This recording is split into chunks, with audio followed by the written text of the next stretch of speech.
7 Days to Die can be a ton of fun. It's been around for years and it's constantly changing. And while that makes it fun, it also means it kind of has a steep learning curve. When you first jump in as a new player, or if you're coming back after taking a few alphas off, or even if you're switching from console to PC and fast forwarding several years into the future, there can be a lot to pick up on. There are videos all over YouTube that give you hints and tips and beginner's guides. But there's two problems there. The first is things change so often that very often those guides you find are outdated. The other issue is information overload. You're only going to remember about 10% of it by the time you get into your game. What I want to do with this series is break it down in context. There'll be tips scattered throughout. There'll be a couple little tutorials. So let's go ahead and get started. So first off, game world. The default world is Navezgane. That is the original map from the very beginning. That was the only map we had. And then eventually they added in some user created options. This one is really small. If you're playing on single player, it's great. If you're on multiplayer, it can get stripped down really quickly. If you do want to switch to a bigger map, there are a couple pre-gen ones. Now these are not totally handcrafted like Navezgane. They're random gen, but they've gone through and made sure all the stuff you're supposed to have is in there. 10K is great for multiplayer, so is 8. 6 is about the same size as Navezgane, but things will be different if you're just looking for variety. If that's not good enough, or if you've already played those and you've decided you want something new, you can go to New Random World. We're just going to go with default. Need to give it a name. And then we need to start setting up our settings. So first off, servers visibility. If it's public, this means when you go to the multiplayer settings, so if you go to join a game, you can go ahead and search and it'll show you all of these servers and games that are currently available online. It'll show you what kind of world it is. It'll show you whatever name people have given it. Please don't have anything in there that's going to get me flagged on YouTube. So if you look at these with the little padlock, these are player-made games that have a password. You're not getting in without it. The other ones that don't have one, these are full-on public. You can set it so only your friends see it on the server list if you want them to join you. If you're playing this on your computer, having people join you in your game is a lot of bandwidth. You'd be better off getting a dedicated server and setting it up that way, but that's a totally different video. I'm just going to keep this not listed, so there's no chance of anyone seeing it anyway. If you do have it public, I strongly recommend using a password. Max players, again, this is how many people can be connected to the game at one time. The more people connected, if you're playing off your computer, the worse the game is going to run. So I'm just going to set it to 1 because I don't expect anyone to pop in. Difficulty settings. In the 7 Days community, a lot of the creators have been playing this game for years. They are really, really good at it. They'll play on Survivalist or Insane, which are the two hardest levels. Partly because they want the challenge because they've been playing so long. The other reason is viewers like to watch people suffer. Don't feel like you need to choose your difficulty setting based on what your favorite creator uses. Choose what works best for you. If you are not having fun at a higher level, pick one that is better suited to your playstyle. Pick one that is better suited to your familiarity with the game. There is no shame in playing at a lower level. If you find that is too slow to you, you can always come in here and bump this up. This is not a permanent setting. So at any point during your gameplay, if you're like, you know what, I overdid it, you can come in here and turn it down. Or if you're like, you know, this is too boring, I need more excitement, you can come in here and turn it up in real time. The 24-hour cycle is how long in real world time a day will last. Default is 60 minutes. You can make your days really short or really long. There are pros and cons to both. This goes hand in hand with daylight length. So military time in the game, sun goes down at 2200, which is 10 p.m. comes up at 0400, which is 4 a.m. That is the default 18 hours. If you make your days shorter, you get longer nights, which means you have longer time with running zombies. It means on horde night, you have more time to kill, but it doesn't mean you get a bigger horde. When it comes to the basics, blood moon frequency, default is every 7 days. You can adjust that to having it more commonly. You can even turn it off completely. You can stretch it out so that it happens less frequently. This is sometimes a good idea on multiplayer games because you'll get into this rut where everybody logs out right before the horde because they can't stay on long enough to do it. So the next person who logs in doesn't have time to prepare for the horde. Blood moon range, it means does it pop up on the day it's supposed to, or is there some wiggle room there so you don't know for sure what day it's going to happen? Blood moon warning is just when is the date going to turn red at the top of the screen. It'll turn red in the morning by default. You can change it to evening or never if you just want to catch people by surprise and see how well they learned their times tables in grade school. Blood moon count is how many enemies spawn per person on the server. So if you have this to 8 enemies, each person will get 8 enemies. There is a max limit besides this, but this is just speaking in terms of if I have 3 people fighting from the same location, how many zombies show up in the first wave? How many zombies show up in the second wave? And so on. Eventually, it will work up to bigger numbers based on your amount of experience, what biome you're in, and how recently you've died. Zombie speed. So default, walk in the day, sprint at night. Ferals always sprint day or night, and blood moon zombies always sprint. You can adjust these however you want. If you want, you can make everything nightmare mode. We are not going to do that, but if you want to, you can. Let me put everything back to normal. There's also midway points. So maybe you only want the night zombies to jog and then they can run on blood moon and your ferals always sprint. However you want to switch it up. Feral sense. This was a response to people complaining that there weren't enough zombies. The way it works is zombies are in the game, but they're in houses asleep, and they don't know you're there until you get close enough for them to detect you, and basically you wake them up. So because all the zombies are sleeping in houses, people felt like there weren't enough zombies. The reality is they just weren't waking them up. So they added this setting to say, all right, they can hear and smell you from anywhere. And all of those zombies asleep in the houses will just come swarming out of the houses every time you walk down the street. People turned this on when they first put it in, and then most of the people that I watch promptly turned it off. Persistent profiles. Do you have the same character appearance when you die and come back? When you have this turned off, you get to choose a different character model. You leave it on, you don't have to mess with your character selection. You just automatically come back in as the same one that you set up the last time. XP multiplier. Some people like to bump this up to get through the game faster, but there is a danger there. If you bump up your XP multiplier, you are going to outlevel your gear. Under the advanced settings, so block damage is if a block gets hit, does it do the default amount? You can make things do less. You can make things do more. That's adjustable by players, by AI, which means all of the animals and zombies and any NPCs in the game. Blood moon, you can make it separate so that they do normal damage day to day, but during the blood moon, they do more or less. Loot abundance. This is the one that tricks people. This does not mean that you get better loot if you bump it up. It just means you get more. This is good for multiplayer servers on smaller maps, because it means when you open up a nest, instead of getting 5 feathers and 1 egg, you would get 10 feathers and 2 eggs, maybe. Or maybe you just get 10 feathers and 1 egg. What it doesn't mean is that you get better loot. Loot respawn time. So you can set it so that your loot never respawns. It's a one and done looting. Now, this is not totally true. Anytime you take a quest and start it, it resets the POI and everything in it respawns.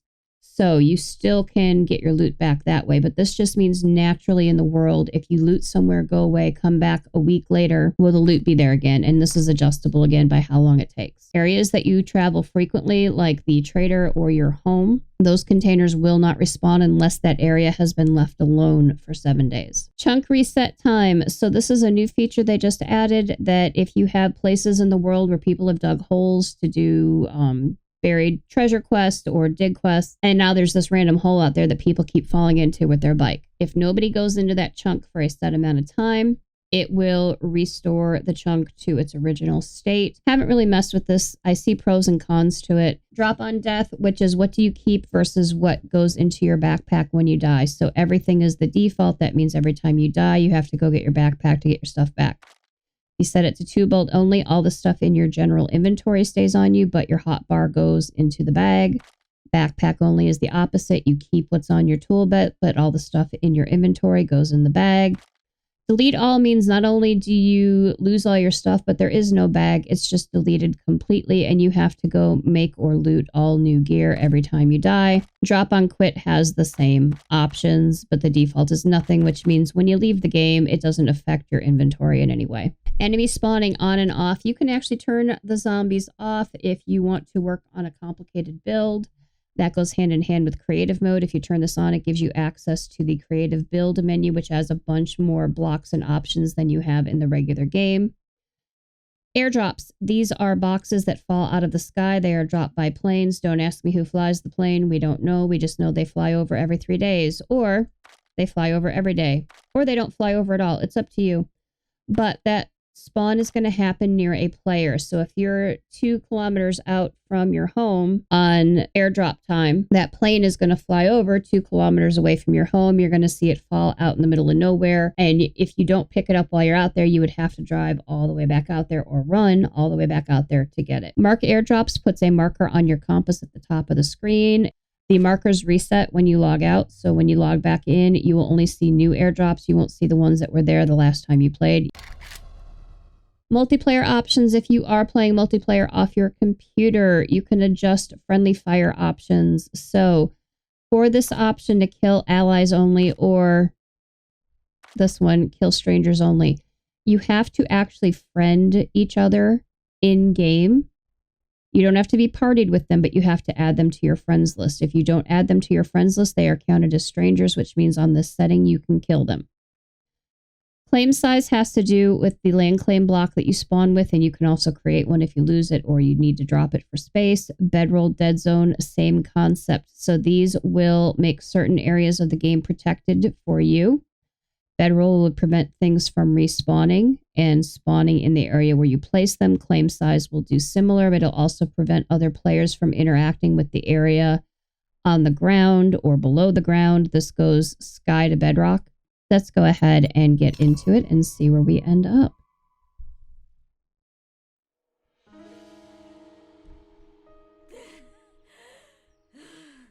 All right, we are in. We have our note from our friend Noah, who found us naked and afraid and swears they're not the one that took all our stuff. They found us that way. Let's go ahead and get started. The very first thing we're going to see when we get in game is it's going to tell us about the quest tracking system. When we hit continue, we will see our quest up there in the top right corner. The starter quests can seem a little bit silly once you know how to play the game, but do not sleep on them. I'm going to hit tab and open up my game menu, and I'm going to go over here to my quest menu, and the first thing I'm going to see, basic survival. Rewards for this quest chain, 4 skill points. You want those points. Go ahead and touch some grass. So the first thing we need to do is gather fiber. We're just going to walk up and punch it. I have an empty hand. Just hit all these little bundles. You'll notice I already have enough, but I'm going to grab a few extra because I know I'm going to need more for a few of these other quests. All right, that should be enough. I'm going to hit tab again, and this time it's going to go by default to my crafting menu. And because this is a quest that is flagged for us, normally you can come up here and search, or you can go by category to find the recipe you want. We need a bedroll. That's right here. We have 34 plant fibers. We only need 10, so we have plenty. I can craft it. I can click the button here, or I can use the hotkeys. Keep an eye on this. These hotkeys are contextual. So right here, W means craft. I hit W. I'm crafting a bedroll. I'm going to drop it down on my hotbar. Now, the hotbar, you can use your scroll wheel to go through it, or you can use hotkeys, 1 for the first slot, 2 for the second, 3 for the third, and so on down the line. We're going to go ahead and place this, and you'll notice it has a shape symbol on it. So the circle, square, triangle up in the corner, that means this has a shape menu. If I hold down R, not just tap it, but hold it down, I get this option. First one is here. I can rotate it by clicking buttons, but I can do that also by using left click on my mouse. My shape button lets me decide what this object will look like. In the case of a bedroll, I just get to choose some colors. I'm going to pick one at random. I think that's the color it was by default. We'll make it pink. All right, and I hit escape to get out of there. I left click to decide which direction I want this to face. And then I right click to place it. You'll notice those white bars that were around it was showing what my little dead zone area is going to be around this bedroll that will prevent things from spawning. So a couple other things I want to talk about before we work on more of these quests. You can hit escape to pause your game in single player. This does not work in multiplayer. If you're in multiplayer and you do this, you will see this page, but the game will still be going. You can still starve to death. You can still get attacked by things that are in the world. But I want to talk about the world you're in when you first spawn in. When you first join the game, you're in kind of a dedicated safe zone. Mobs will not spawn in the immediate vicinity around you for a set amount of time, but once you wander out of that area, you will see spawns. Also, things that spawn outside that area can wander into you. But generally, you should be in a pretty safe space when you first log in. If you are on multiplayer, this safe zone is not as safe. First of all, if someone else has spawned in near where you spawn in, they're already in the game, they will have already triggered zombie spawns in the area, and your safe zone is kind of null and void. So I'm going to hit escape again to get back into my game. I successfully touched grass. I have the extra fiber I need. Now I need wood and stone. So you'll see these little hammer and block symbols. These are telling me where I can find wood and stone. These dead bushes, when I hit them, I get wood. When I pick up a rock, hit E, pick it up, I get rocks. This is the little newbie spawning point I mentioned. So we can go ahead and loot all the stuff that is here. Again, to fast loot, you hit E, and then it's the R key to just take everything that's in this container. You can also click this button to take all. You can click this button to only take things that you already have. So I have no pipes, I have no clay. If I click that button, nothing happens. If I click this one, I take everything. And that works in reverse too. So if I wanted to put things into this container, I have this button which will take any matching items and put them in there. Or I could put all of my items in there. I don't actually want to do that, so I'm going to take them all back. Again, the hotkeys to do that is R. This backpack. Got a splint, that's not bad. This vehicle is annoying because we can't loot it because the doors are sprung. If a vehicle is lootable, you will get a menu pop up over it telling you to hit E. This one doesn't have one, so we know we can't loot it. Hit more bushes. There's a rock. Alright, now I have all the rocks I need to make my axe. Again, I need 2 stone, 2 fiber, 2 wood. I have 4, 24, and 2, so I can go ahead and craft that. I'm going to adjust my hotbar a little bit. So things that I don't need immediate access to, I'm going to move out of the way. Things like water and bandages, I'm going to keep down there. Things that I have time to open my menu to use will live up here. Also, this little note about the Duke. The Duke is a faction that's going to be implemented in probably Alpha 22 when they add bandits, maybe Alpha 23. And Dukes are the currency of the game. I'm going to go ahead and scrap this, get some paper back. And now that I have an axe, I can actually hit some trees. So hitting trees, this will create heat, which is something that can get zombies' attention or make zombies spawn. Usually you get 1 or 2 trees for free, and then if you cut down more than that in one area, your heat will start to go up. I think we're good. We don't need to cut down the whole thing right now. I will grab an extra rock or 2 so I have it for repairs. I also want to grab some cotton. So you can use cotton to make cloth, and you use cloth to make bandages. And while I've heard that the next patch is going to make this a little less oppressive, right now bleeding is really bad. So zombies hit you, you can bleed. If you don't have a bandage to apply right away, you could bleed to death. And the problem is if a zombie hits you more than once, they will bleed you more than once, and the patch is supposed to be addressing that. All right, this is the little newbie starter house I mentioned that we can explore here in a second. But first, let's go ahead and make our pants. So we need 5 fiber. We have 22. We can go ahead and craft those.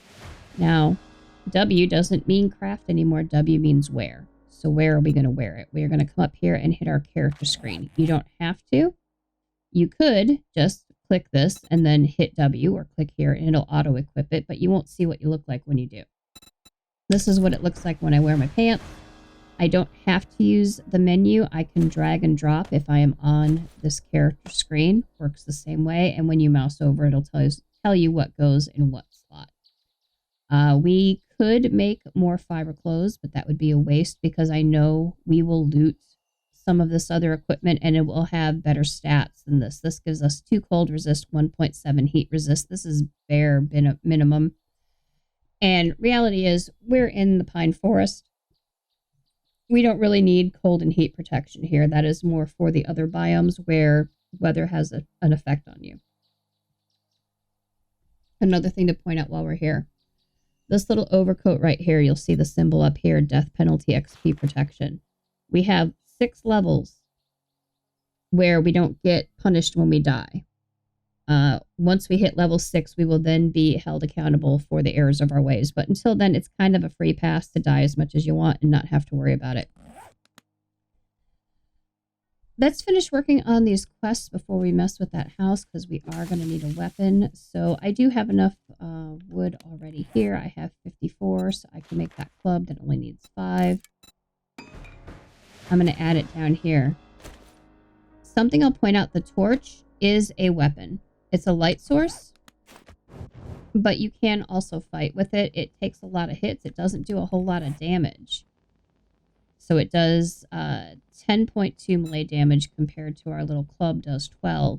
But this will set things on fire. So this could potentially be a good enough starting weapon for you until you get one that's in the class that you want to spec into. Next, we need to make a bow and some arrows. Well, we have all the stuff to make our bow, but we need feathers. I have 3. That's enough to make 3 arrows. I suppose we'll go ahead and do that. Stone. So I'm going to get a little bit more stone just so I can make more arrows. And if we happen to find more nests, we will grab those too. Now, the downside is because we do technically have 1 stone, and that's all it wants us to have, it's not going to give us the little orange indicators of where the rocks are. So you'll notice on my compass up there, the little bed is where my bedroll is. That kind of helps me get an idea of how far I'm straying from my starting location, because I don't want to go too far away yet, or I will hit the territory where zombies will be free spawning. Perfect, we have 5 bones. So we haven't really seen any critters out here yet, but when we do, we can hunt them for food. And the way to get all of the meat and fat and leather from animals that you kill is by using a knife to skin them. You can use the axe, but you get diminishing returns. I can make a bone knife as long as I have 5 pieces of bone. To see that, I click the bones in my inventory. I come up here and click A for recipes. It shows me all the things I can make with bone. Glue and sham requires more than just your inventory. You need different types of crafting stations and add-ons to those stations depending on the thing you're making. Also, you need the recipe. We don't even have the recipe to make this. It has a padlock. But we can make a knife. We need 5 bone. We can go ahead and make one here. Now, if I hit any animals, I can skin them. So you'll find these boulders out in the world. I might as well pick these up. They're free. You'll find these boulders out in the world. The plain gray ones like this with maybe some white speckles on them. These are just plain rock. But if you're not sure, look in the lower right corner and see what you're gathering when you hit the rock. There are nodes for lead and nitrate and coal and iron. They all look a little different, and I'll point them out when we get to them. But they all work the same way. You hit them with a pickaxe, you hit them with a stone axe, and that will go ahead and gather whatever material that type of rock offers. All right, that should be good to get us started. We can go ahead. We looted more feathers, so now we can make 11. To make the max, you click the arrow over here. If you want to individually select how many of something you want to craft, you can use the arrows. I'm just going to go max because the more arrows, the better. These will now craft from my queue into my inventory. Go ahead and equip that bow while I'm waiting, and then I'm going to go to my bow. I'm going to hold down R, and I am going to load those arrows onto my bow, so now when I use it, it'll actually reload from that stack of arrows. There's different types of arrows, so when you go to that menu, you can choose, if you have multiples on you, which ones you want to use. We're also lucky there's a tree stump here. Let's see. There's a 20% chance for tree stumps to give you honey when you hit them. Honey is an antibiotic. It's not a really strong one, but is the easiest one to get in the early game. If you get infected by a zombie, you can eat honey to cure it as long as you have less than 5% infection. If your infection has gone over 5% infected, you need multiple honeys or you need a stronger antibiotic. But it's a good idea when you see those stumps to knock them out, just for the chance that if you do get bit, there's a chance you can save yourself. All right, it says start a base, which is craft a block. I'm going to head back over to where our sleeping bag is. So I'm going to make a building block. Go ahead and craft. Again, this is a shaped block. So if I hit R, I can choose any shape I want. And there's so many of them. We're not going to go through them all right now. But if you are returning to the game, you may be used to frame shapes. Frame shapes don't exist anymore. We have cube frames. And if you search for frame, it will take you to building block. But building block has replaced frame shapes in terms of your base item that you craft with and then can turn into other things. I'm going to go ahead and right click to place this down. Now it wants me to upgrade it, so I'm going to use my axe. When I get into higher level tools, this would be a hammer, but the stone axe also works as a hammer. I'm going to right click. It's going to do 33%. It's going to use one of the wood that I have. I'm going to right click again. Right click again. Now I have used 8 wood to upgrade this block and completed my quest. You'll also see my axe is getting a little low. So if you look at the little health bar below my axe, it's going to break pretty soon. I could use it till it breaks. There's no harm in that. I'm going to go ahead and repair it now. To repair it, I come up here and click the book. It says I need to repair it with stone. Also, if I scrap it, I will get a stone back. I have stone, so I know I can repair it. You don't have to come in here to repair it. I'm just showing you where that is. I'm going to click repair, or I could hit A. Now my axe is repaired. Similar with the club. If I go to the book, club is repaired with wood, scraps 2 wood. When you get into more advanced tools and weapons, you'll have to use actual repair kits, but all of your primitive early game stuff is going to get repaired with wood or stone. Next, we need a campfire, so we come back in here. Here's our campfire. It needs 5 rocks. We have 28. We're going to go ahead and craft that up. We're going to pop it down on this box. Now we are set to go to finish our quest. To finish this quest chain and get our 4 points, we have to go to the trader. Unfortunately, the trader is 1.4 kilometers away. So if I open my map with M and I use my scroll wheel to zoom out here, this is where we are right now. The trader is way over here. Now we could run there in a day, but I happen to know this is going to be Trader Joel, and there is nowhere to hole up immediately around his house, around his base. So if we did run all the way there, it would be nighttime. We would have nowhere to go, and you can't stay at Joel's overnight. So instead, we're going to hang out here for the day, and we will head over there tomorrow. Let's go ahead and take a look at what this house has to offer us. Before you go into any location, the first thing you do is go up and see what level it is. So in that top right corner, you see it says the Mimsy Residence in a black box. If this was an actual POI that you can get a quest to clear, there would be a skull or multiple skulls in there to tell you what level this POI is. Because this is a newbie home, basically, it doesn't have a rating, it doesn't have a difficulty setting. There'll be a few things in here, but it won't be nearly as hard as a quest house would be. Quest houses have things spawned in them by default, even if you do not spawn the quest, but when you spawn the quest, it will reset everything that's in the house. Once we loot this house, we cannot reset it unless we leave the chunk, and it just randomly respawns in a week, because that's what we chose in our settings. Go ahead and loot all the things outside the house and get an idea of how it's laid out. So we have a door access over here. And that door is unlocked. Usually on these houses, everything is unlocked.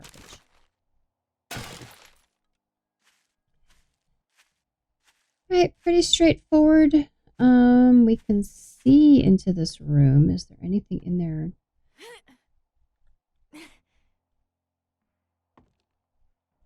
I don't see anything we can get a sneaky shot on. If we could see a zombie in there, we'd be able to shoot through here to hit them. But no such luck. Now, some of these things I'm skipping, like the debris on the ground. We could hit this. We can get wood from these. We can get stone from the cinder blocks. We can get plastics from the tires. We would get metal from that plate. But I'm going to go ahead and go in. And I'm going to hit my control button to crouch and stay crouched. I'm also going to look down this hole, make sure there's nothing down there. All right, loot this.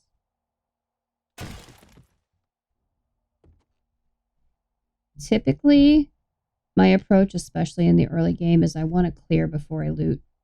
So I'm going to make sure I have my bow loaded, I have my club ready, everything is repaired. I'm going to hit E to open this door while I'm crouched. And I'm going to start making my way in. I see a closet door. Chances are there will be something in that door, but I want to look up. Always look up. Always look down for breaks in the floor. There are floor panels that will fall out from under you. There are also breakaway ceilings where zombies will fall down on top of you. Open this. Oh, is there nobody in there? Nobody in there. Alright, so we know we are going to get some clothes from this house and potentially better gear. I'm going to shut this door behind us so nothing walks in behind us.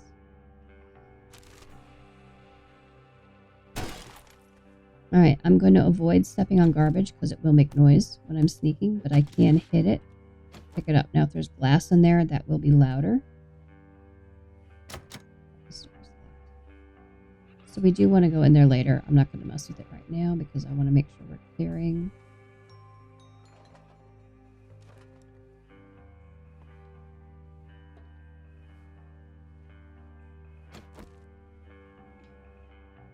Always checking up. Lots of stuff for us to loot here. There's that back door that we saw earlier. We know we're going to get some food in here. We also are going to get some more cloth to make bandages from these couches and potentially some leather if we find any leather chairs. There's one of those breakaway blocks.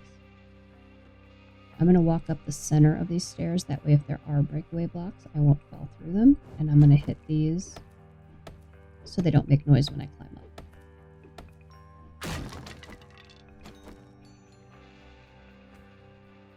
And we're looking up, looking behind us.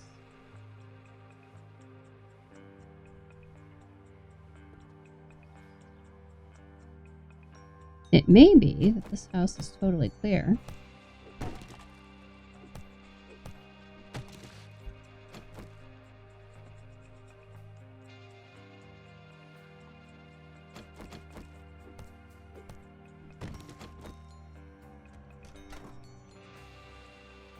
Yep, it looks like we got a cleared house, but we will check upstairs just to be sure.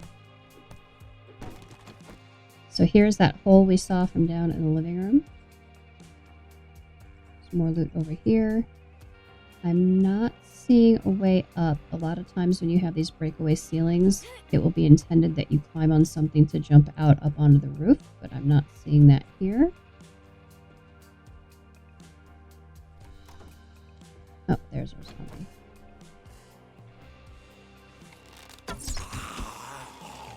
Now, zombies always fall down once before they die. If you did not take its head off, it's not dead until it falls down twice. Hit E to get my arrow back. You won't always get your arrows back, but it's a chance that it'll happen. And it's a nice thing when it does happen. Alright, looking at the ceiling, I'm pretty sure we have explored this entire house.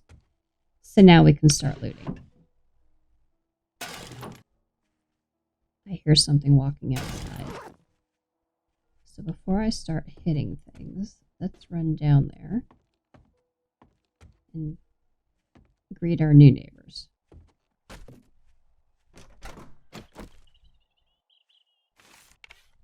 An R to reload.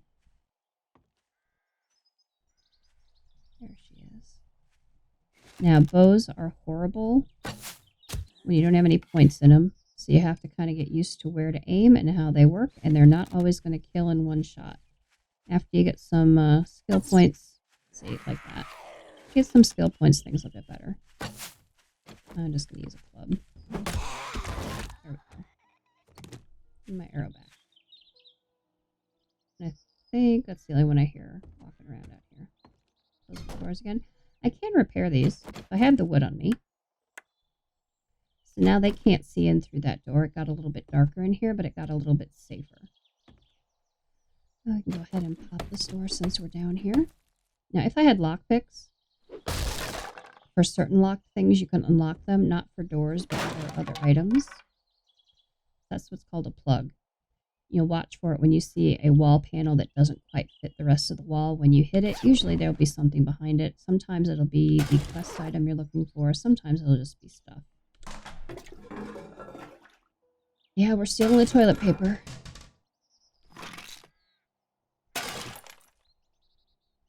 Ooh, clothes. I think we have 2 pairs of those pants now. That or we have those pants and then matching boots. I guess we're getting an idea who lived here. Got some shoes. We have 2 pairs of those boots and matching pants. Let's go ahead and take a look at what this looks like because we got some armor too. So normally, again, I could just click here and hit W to wear. That replaced our pants, so I can go ahead and scrap those and get my fiber back. I'm going to put on that armor. Let's go see what we look like. We look ridiculous, but you know what? We have clothes now. And we now have better clothes. We've got a hoodie. So a hoodie is going to give us a lot of cold resist and a little bit of heat resist. I'm going to go ahead and wear it, but I might get too hot in the woods. That's really good for the snow biome, not so much around here. Vitamins. Vitamins are really good. So vitamins will protect you from infection and protect you from getting sick. So if we don't have any good food and all we have is things like murky water and old sandwiches to eat, if we have a vitamin, we can take that and we can eat and drink those things without getting sick. But we don't need to worry about it. We have food. We also have a book. So let's see what that means.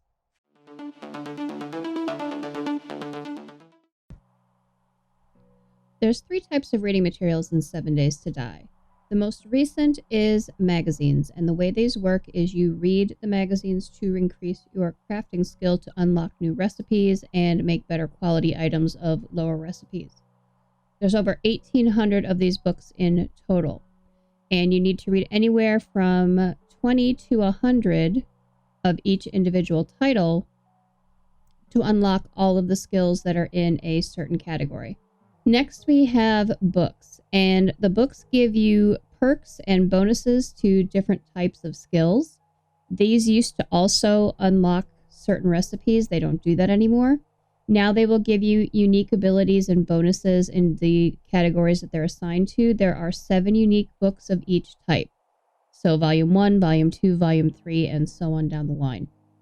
The third thing to read are the schematics. And these are the recipes to create mods that you can add to your equipment. When you add these to your equipment, it will first of all, on any type of weapon or tool, automatically do more damage, as well as whatever bonus that mod gives you. There's mods for clothes, for armor, for tools, and for weapons. When we read books, you'll notice the icon in the corner is going to change. So a book that you have never read before is going to have a closed book icon. Once you read it, it'll open up and it'll show you that you've read this book. So if you read that same exact schematic, that exact same volume of a book, or a magazine that you have read all of the magazines for that skill, it'll change to an open book, so you know it's okay to sell or it's okay to give to somebody else if you're on multiplayer, but you don't need to read it. You still can. You'll get a little XP boost when you do, but usually it'll be better to sell those or give them to your friends once you've already read them. With magazines, since there's so many to read, it'll keep the closed book icon until you have read all of the books in the series, and that will let you know how far along you are. You cannot spend points on book and magazine skills. You can only unlock those by reading. So you can see here, when we look at a magazine, as we read through, it will unlock new things, and it gives us an idea of how many books we have to read before we get to the next thing we can unlock. It shows us all of the unlocks. Compared to that, when you look at things like the book skills, when you look at books, there's, like I said, 7 volumes for each. So once you've read all 7 volumes in a set, you will get a bonus skill down at the bottom. that bonus skill is going to be different for each set of books. The skills that you put your points into will increase the chances of finding books and magazines in the corresponding categories. So, for example, if you put points into cooking, you will find more cooking books. If you put points into rifles, you will find more rifle books. And that can be a way to increase your drop rate on certain things. You can also get a drink that lets you respec and get new skills. So you can put points into skills while you find the books. Once you have all the books, you can respec into the skills you want to use, but you still have all the books you read. You won't lose those when you respec. All right, I'm going to go ahead and read that book. I'm going to loot the rest of this. Also, I hear that we have another neighbor popping over to say hi. I can see him out there in the distance. Go ahead and crouch. Get an arrow loaded.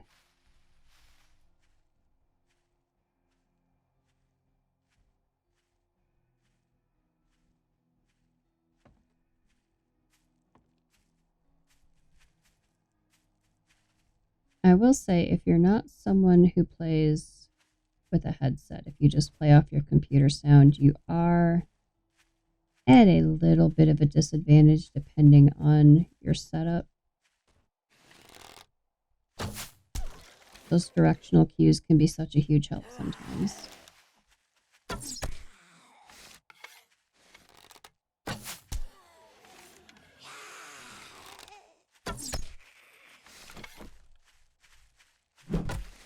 Give me back my arrows. And everyone else is dead. Did you have any arrows? Nope. All right. Carrying out the neighborhood. Oh, that also reminds me. I don't think we actually looted the mailbox in this place. Usually there will be books or mags in here. Sometimes schematics. Not today, but it was a nice idea. To run faster, to sprint, you hold down the shift key while you run. You'll notice your stamina meter in the bottom left. That's the blue one with the little footprint. The one below that, obviously, is your health. Be very mindful of your stamina when you're out running around in the world. It's better to stagger run, so run a little, walk a little, run a little, walk a little. That way, when you do run into a zombie, you don't get stuck in a fight that you don't have enough stamina to swing your weapon. Oh, there's one of those old sandwiches. So if you see here, it gives me 15 food, but it lowers my health by 5. And it has a 12% chance to give me dysentery. I am not going to eat that. At least not right now. I might get desperate later. But look at this vitamin. It gives me disease resistance, it cures fatigue, and it lasts for 12 minutes. So if I take this and then I eat the sandwich, or then I drink the murky water that can give me dysentery, or if I get bit by a zombie, there is a 100% chance that I will not get sick until this wears off. So it's kind of like pocket immunity for certain issues. It doesn't save you from everything. You can still get concussions and broken bones and lacerations and all that, but it will save you from actual getting sick. I'm going to start busting down some of this furniture so we can get some wood and cloth and leather. What you get depends on what kind of furniture it is. I don't want to break down anything that's lootable in case I do come back over here. It will respawn. If I break the loot containers, they will not respawn. And because this is not a quest house, there would be no way to get them back. Oh, more books. Those. Those. I think we got everything in here. Now, I can use a hammer to break down a bed. But honestly, you're better off waiting until you get a wrench. Hitting this with a wrench will get you metal and springs, where hitting this with a hammer is just going to get me cloth. And I would rather have the metal and the springs, so I'll just leave that be for now. Pick up these chairs. Fun fact for chairs. If you're in a fight and you have chairs in your inventory, you can drop them down like this. Open the door, let the zombies in. They will have to hit the chairs before they can get through to you. Now, on double doors, not the best strategy. But on a single door, it can help. It can make a difference if you have a bunch of them coming in at you. Oh, now there's an interesting thing to call out. You'll notice when I hit this block to repair it, it makes a wood sound. When I hit that one, it makes a different sound. That was using cobble. I had some cobble in my bag, so it used it to upgrade because this wood block was not injured. This one down here, because it's not at full health, when I right click, it's going to use wood. But the next stage after that would upgrade if I had the materials to do it. In clay, we have some stone. Hit my clay and hit recipes. There's some cobble blocks. I don't want to make all of them, but I can make 30. Should be good. It's 10 per upgrade. And it's a little less for repairs. So this should get me enough to fix some of these busted out. Now, these are see-through blocks. And if I upgrade them, they're going to stay see-through blocks. But what I can do is knock them out. And then I can come up here and I can make some building blocks.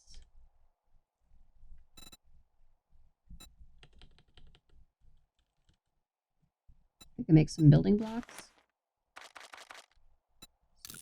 Now. Drag them down here, and I can slot those in and replace the ones that you can see through. And I could choose different shapes for those, but this will work right here. And then right-click to upgrade. And now we have a solid wall instead of one that they can see through. Now, they can still see through the window. I can upgrade the window to make the glass solid. I don't need glass to do that. I just need wood. And to get that top one, I can crouch. I want to aim for the actual wood portion now that is upgraded. But you know what? It's still see-through. If that guy comes over here and looks, he will be able to see through this window because this game works on a combination of line of sight and sound.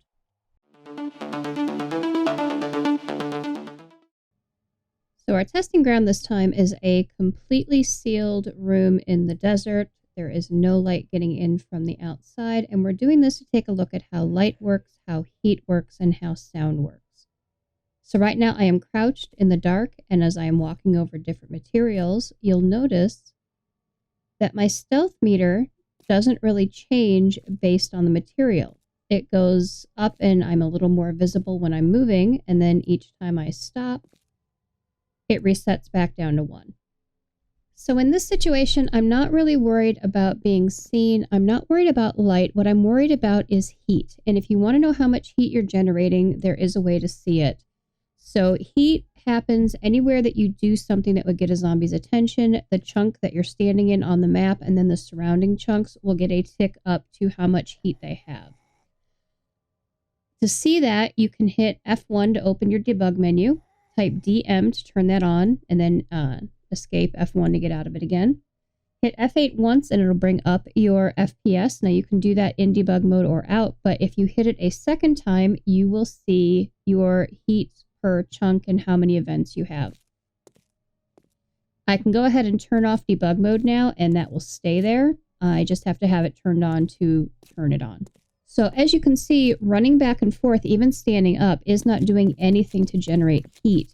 But things that make noise, specifically metallic things that make noise, can really make a difference. So let's take a look at some doors. We are starting with a gate. It is made of metal. And you take a look at that when I open it up.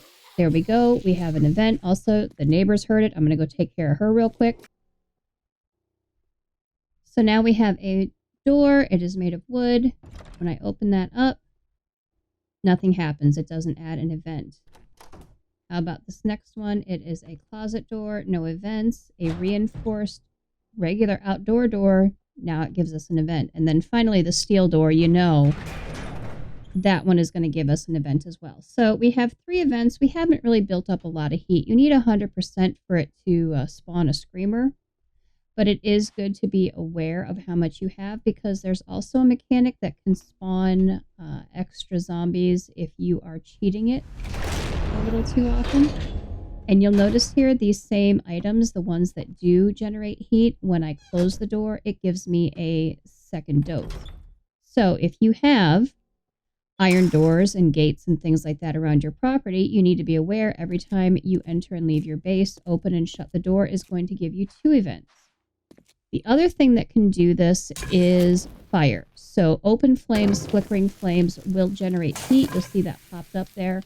but these go in ticks that are stretched out for a while. So you'd have to leave fireplaces going for a while, or torches, things like that, for quite a while to actually rack up 100 heat. Also, they tick back down. So this heat will wear off. If I put that fire out, I am not going to generate any more heat, and it'll eventually set back down to 0. Now, the other thing that obviously can make a lot of heat are going to be firearms. You are safe with bow and arrow. You are safe with melee. But as you can see here, I pull out a gun, and yep, that let all the neighbors know we are here. So anywhere you have gunfire going on, it is also going to generate heat. That also goes for things like pipe bombs and grenades. Anything that goes boom is going to get you some extra heat. The other thing to look at is line of sight. Different blocks have different abilities in terms of whether or not you can be seen through them. So we have a grid here. It shows out 15 blocks away because 15 blocks is kind of the magic number. Our first set here is just plain old concrete blocks. We have some burned out blocks, which are things that you can shoot through. We have some solid windows, so you can see through them, but you can't interact through them. We also have some broken windows. We have some other varieties of blocks here, and we're going to look at the different ways these interact with the line of sight system. So let's start with our solid concrete. We're going to go ahead and we are going to spawn a screamer. So for this first one, I'm just going to spawn her 5 meters out. I am fully hidden behind these concrete blocks, and she has no clue I am there. She's even looking right at me, but she is going to choose to wander off in another direction. Now, once she gets line of sight diagonal on me, all bets are off.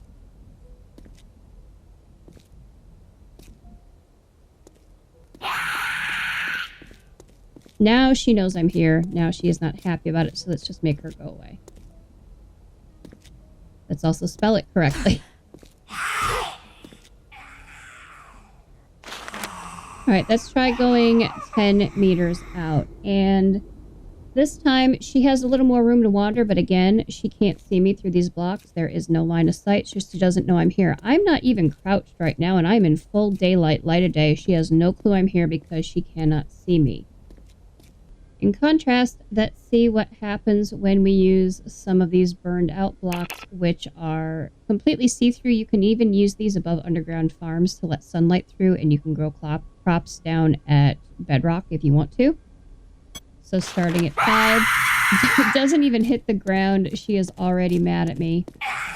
Let's take her a little bit further out and see what happens when we take her out to 10. Same thing, as soon as she hits the ground, she is headed straight for me. So we'll go out to 15. Still doesn't like it. She is still close enough that she knows I am here. But when we take her out to 16, or anywhere beyond 16, this is where she's suddenly oblivious. So let's take a look at what happens with some of these others. We have windows, both broken and solid. We have some metal trussing. We have some fencing material. And then we have 3 different kinds of doors. We have solid with windows in the door. We have solid with no windows in the door. And we have a broken door. Let's go through and see what the behavior is for each of these objects as we hide behind them.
going to stay away from that window because I don't want to deal with him right now. I want to finish upgrading. Those are high enough on the wall that it's not really an issue. They don't have line of sight through those blocks. They could hear me if I make a bunch of noise, but they're not going to see me. This one I will repair. And this I will repair just for the security of the sound buffer. That one needs to go. So we're going to block that out. We'll replace it. And we're going to upgrade. Typically, you wouldn't spend a lot of time upgrading any place that you ran into. Another option you can do, I will show you how these block shapes work. So I'm going to go in my shape menu, and I know I want something flat to just fit across this. So I can choose my square shapes and scroll down looking for a flat one. I want one that is not centered. So there's a plate. All right, but that's not facing the right way. I can hit left click to rotate it, but that's still not fixing it. So I'm going to hold down R. I'm going to choose advanced. Now, when I cycle through my left click, it's going to rotate in all 6 different directions and all 4 orientations of those 6 directions until I get the ones that face where I want. So right there. Now that block is no longer see-through. Well, the block is, but I've put another block behind it so they won't see through it. Same with this one. I want to get this one out because it has line of sight. And then I can hold down R. I could just put the panel in if all I'm doing is blocking line of sight, but I'm going to go ahead and go back to the default block.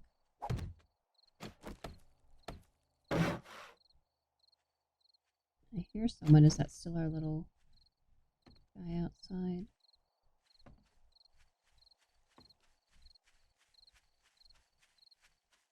Sounds like it. Keeping an eye on the time too. It's about 7:30 p.m. It's going to get dark at 10. Reload. Go out and say hi to this dude. Yeah, it's the same guy. Oh.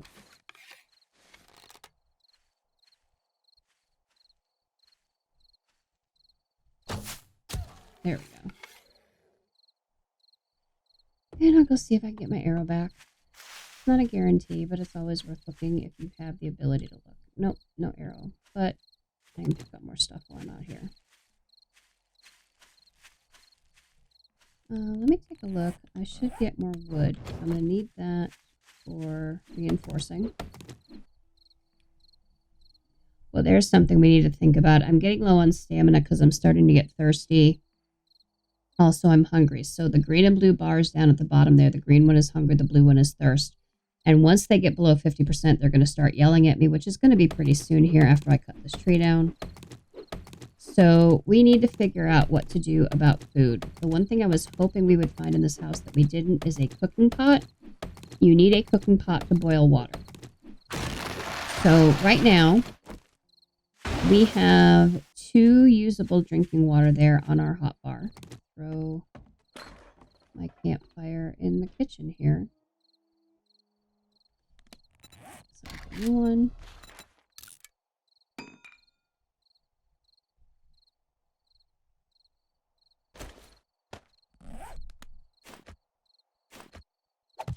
Put it right there. Now, when I open it up, I hit that murky water. I hit recipes. Well, I can make water, but cooking pot required. So these 3 slots right here are add-ons that you can put into your campfire to increase the things that you can make. Because I cannot make water without a campfire and a cooking pot, I cannot make new water right now. There is another crafting station I can get later that will let me auto-generate some water every day, but I have to go to a trader to get the parts, and the parts cost over 1,000 dukes, and right now we have 0 dukes, so that's not happening anytime soon. I'm going to have to conserve the water we have. Also, the stock will give me a little bit of water. It'll give me some food, but it'll mainly give me a little bit of water. We didn't find any other soup. Oh, yeah, we did, actually. So we have 2 soups. So we're actually better on water than we thought. We have dog food and chili. Probably come from the same factory, but that should get us through till tomorrow. I am going to finish up reinforcing a few things around here. And then we're probably just going to camp out here for the night. Since we don't have our skill points yet, there's not really a lot we can do tonight. So let's leave this one here, and we will check in the morning.